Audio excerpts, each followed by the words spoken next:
Bonjour et bienvenue dans le ministère Réveil des Nations qui marche sur deux jambes, la repentance, la certification. Alléluia. Aujourd'hui, un sujet très particulier, peut-être avec un titre provocateur, c'est voulez-vous éviter les morsures de serpents? Enfin, je pense que tout homme sensé ou toute femme sensée va dire oui, bien entendu. Alors, pour comprendre de quoi il s'agit, je vais lire un verset dans Ecclésiaste 10. Verset 8, la dernière partie du verset, il dit, quiconque renverse une muraille sera mordu par un serpent. Mais qu'est-ce que c'est que cette parole énigmatique ici? Eh bien, c'est une parole très très profonde que si on comprend les principes qui régissent cette parole, eh bien, alors nous avons l'assurance d'une vie bien plus tranquille que celle que nous pourrions vivre. Alléluia. Et ça s'adresse, ce message, parce qu'il sera sur Internet, particulièrement à tous ceux qui sont entrés en alliance avec Jésus-Christ, qu'on appelle la nouvelle alliance. Mais avant de parler de la nouvelle alliance, faut parler de l'ancienne alliance. Dans l'ancienne alliance, il y avait énormément de sacrifices d'animaux qui étaient faits.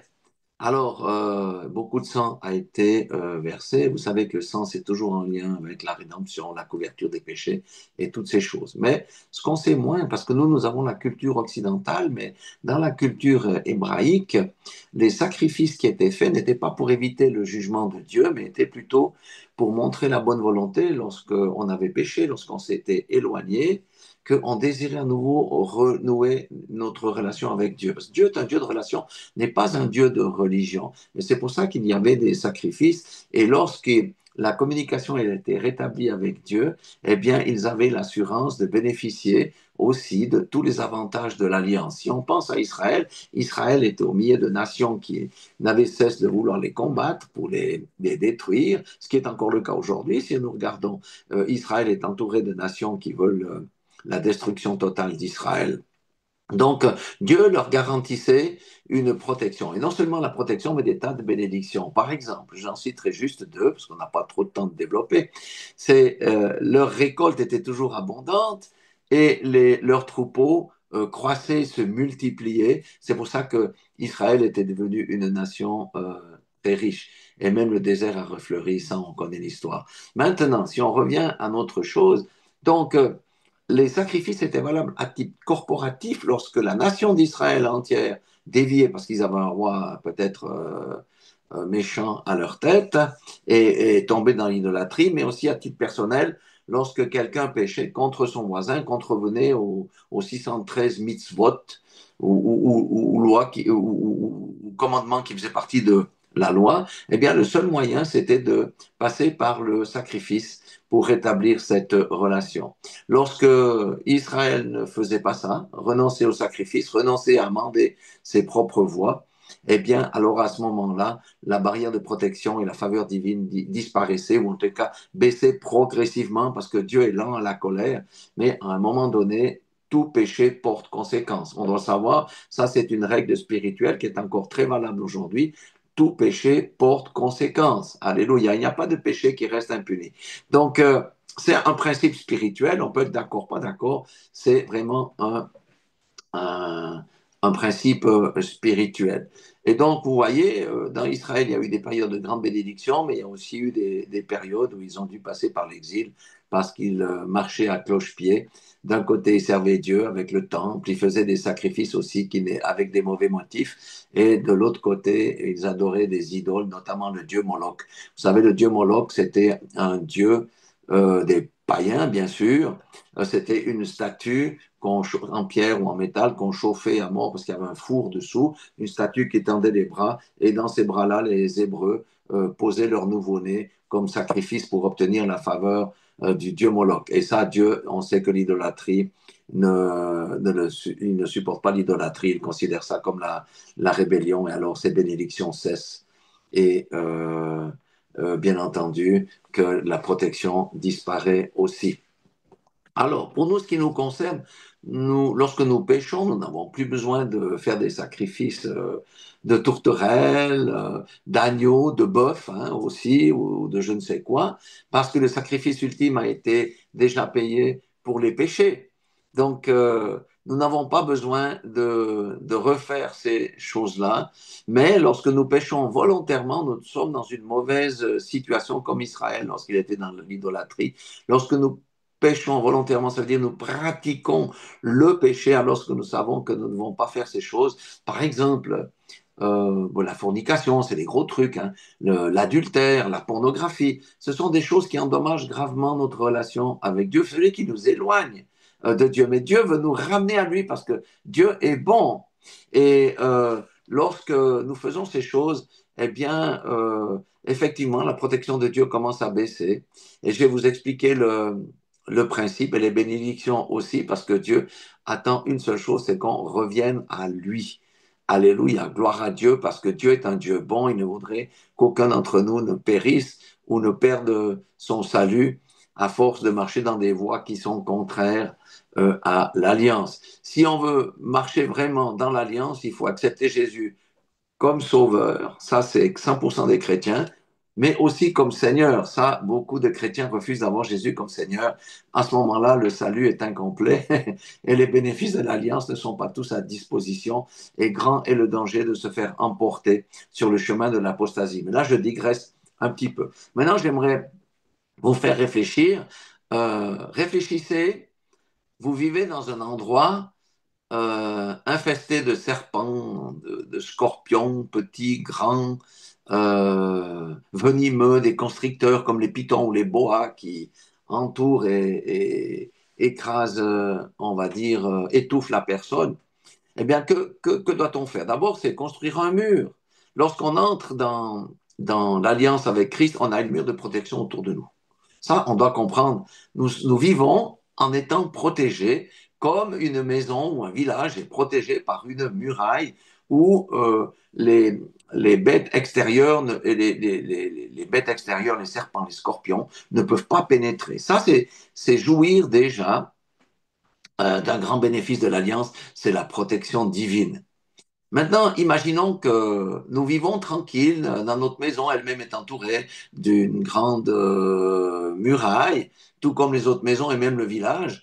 Eh bien, il y a un trou à la base de la muraille. Il y a un trou par lequel de petits serpents peuvent se traverser et aussi des scorpions. Est-ce que nous ne serions pas en danger? Oui, nous serions en danger parce que les serpents dont il est question, vous savez, ce n'est pas les plus grands qui sont les plus venimeux, les plus grands sont plutôt des constricteurs, mais les mambas,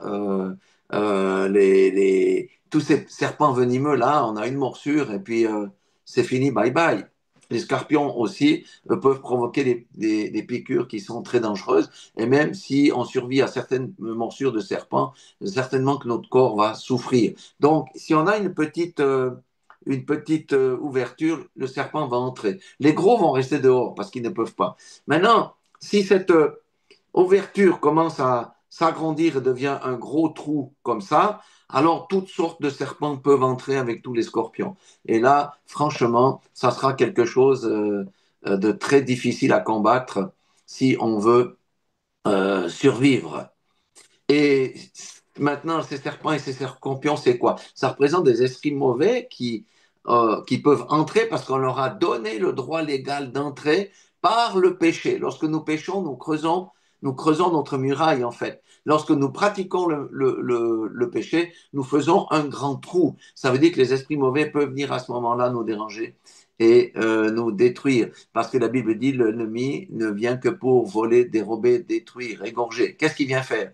Il vient s'attaquer à la famille, il vient mettre la zizanie dans le couple, il vient s'attaquer aux finances. Tout d'un coup, les affaires ne marchent plus. Tout d'un coup, j'ai de la peine à payer les factures, ma situation se dégrade. Il vient attaquer votre santé spirituelle, vous ne priez plus, vous ne méditez plus. Il vient attaquer la paix avec vos enfants. Il y a les bis-bis dans toute la famille. Il vient s'attaquer à vos biens et toutes ces choses-là. C'est ça que le diable fait. Pourquoi? Parce qu'on ouvre une porte, on fait un trou dans notre muraille. Elle a dit quiconque renverse une muraille sera mordu par un serpent. Et des fois, par notre stupidité, nous renversons notre muraille de protection par la pratique du péché. La pratique du péché, c'est quoi? C'est faire des choses que nous savons que le Seigneur n'est pas en accord, qui ne sont pas en accord. Par exemple, souiller le lit conjugal par l'adultère, par la fornication, la pornographie, la médisance ouvre aussi des grandes portes à des serpents, la fraude, bien entendu. Toutes ces choses-là, vous pouvez imaginer des péchés, on pourrait en faire une liste. Bon, voilà, comme ça.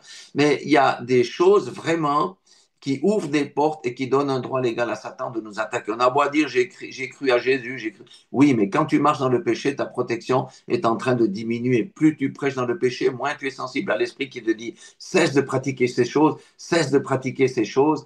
Eh bien, le trou s'agrandit et la muraille de protection baisse.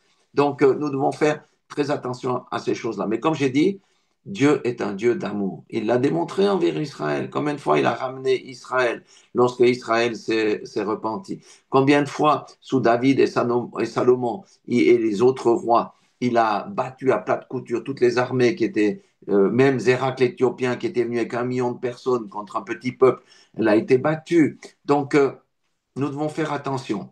Le Seigneur nous aime et nous sommes en alliance. Ça veut dire lorsque nous marchons dans l'alliance, nous avons l'avantage et le privilège de toutes les bénédictions dues à l'alliance et au accès à toutes les promesses de la Bible. Mais lorsque nous sortons de l'alliance petit à petit, c'est comme si on sort de la main du Seigneur, hein, pour prêter le flanc à l'ennemi. L'ennemi a le droit de nous attaquer et à ce moment-là, notre vie va changer, mais pas pour le meilleur, plutôt pour le pire.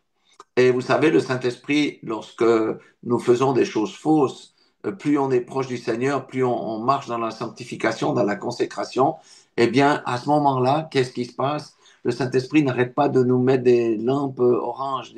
Il crie à nos oreilles avec sa voix. Il nous dit arrête, cesse, cesse.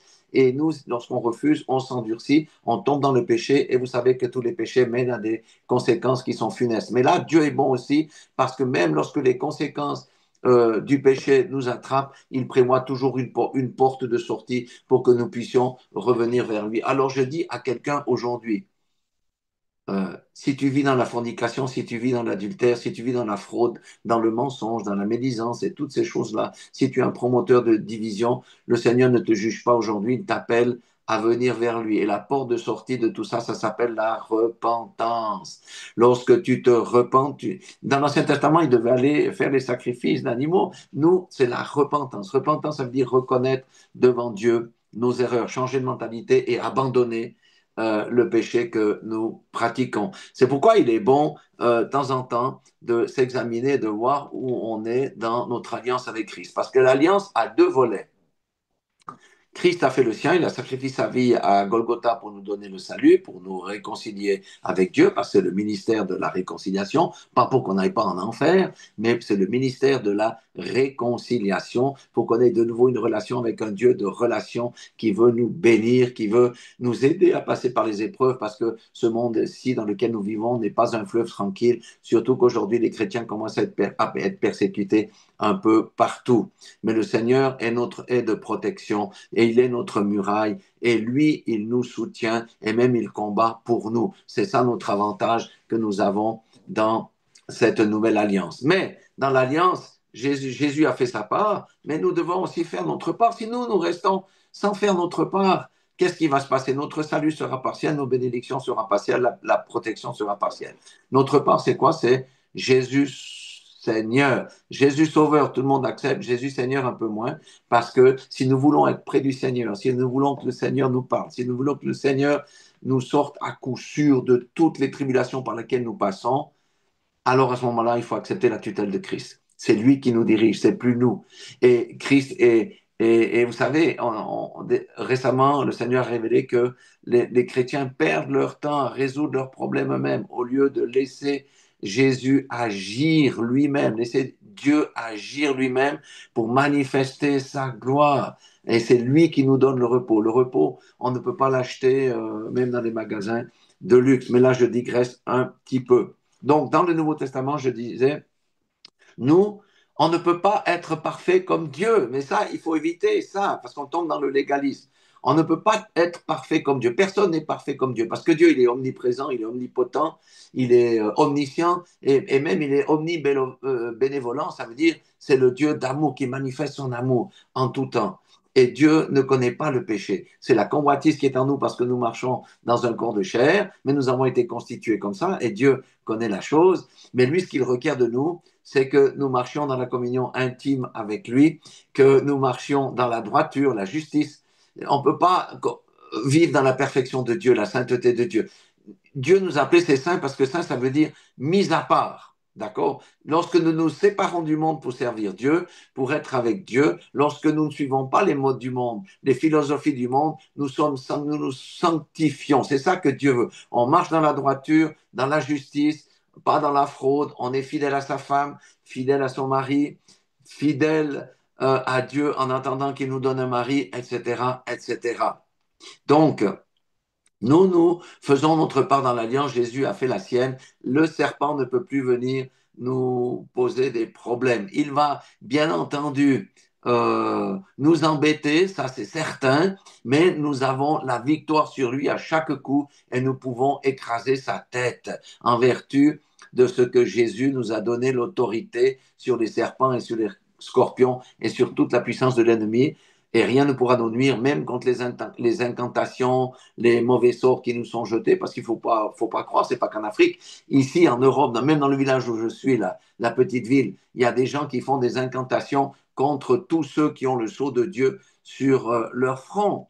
Mais le Seigneur, il est notre protection. Et des fois, il mandate des anges autour de la concession, autour de l'appartement, lorsque le combat devient trop fort. Donc, je dis à quelqu'un, Dieu ne te juge pas aujourd'hui, quel que soit le péché dans lequel tu te trouves. Il veut simplement que tu reviennes à lui comme Israël revenait à lui. Repends-toi, abandonne ton péché, vas à Jésus et Dieu te donnera le repos, il te donnera le pardon. La porte de sortie, c'est la repentance. Beaucoup de chrétiens ne se repentent jamais. Ça veut dire, c'est comme si euh, ils ne se lavent jamais, en fait, parce que notre repentance permet d'obtenir le pardon de Dieu, et le pardon de Dieu va nettoyer notre robe blanche. Mais si on ne se repent jamais, notre robe n'est plus blanche, vous voyez, elle devient crasseuse, noire, avec juste un petit peu de blanc. Nous devons éviter ça parce que lorsque le Seigneur reviendra, il viendra pour enlever son épouse sans tache, pure, sans tache et ni ride, selon Éphésiens 5, 27. Voilà ce que je voulais partager avec vous. Dieu est un Dieu bon. Il ne veut qu'aucun d'entre nous ne périsse véritablement, mon frère, ma sœur.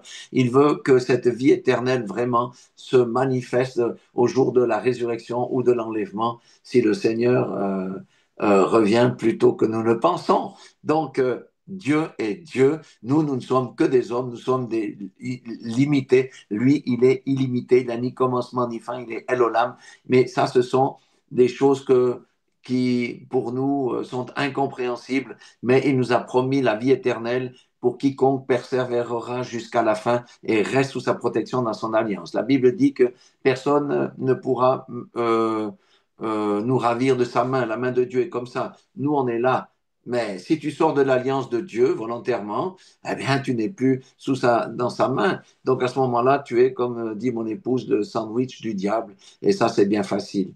Donc, soyons sur nos gardes, nous vivons dans des temps difficiles. Véritablement, évitons les morsures de serpents parce que des fois, elles ne sont pas toujours mortelles, mais elles font des dégâts dans l'organisme et ça, c'est mauvais. Nous voulons tous éviter cela. Marchons dans la justice, dans la droiture, avec des mains innocentes. Et la Bible dit que ceux qui ont le cœur pur et des mains innocentes sont acceptés dans la présence de Dieu et peuvent monter à la montagne de l'Éternel. Soyez tous bénis dans le nom puissant de Jésus-Christ de Nazareth et soyons encouragés par ces paroles. Dieu vous aime, je vous aime.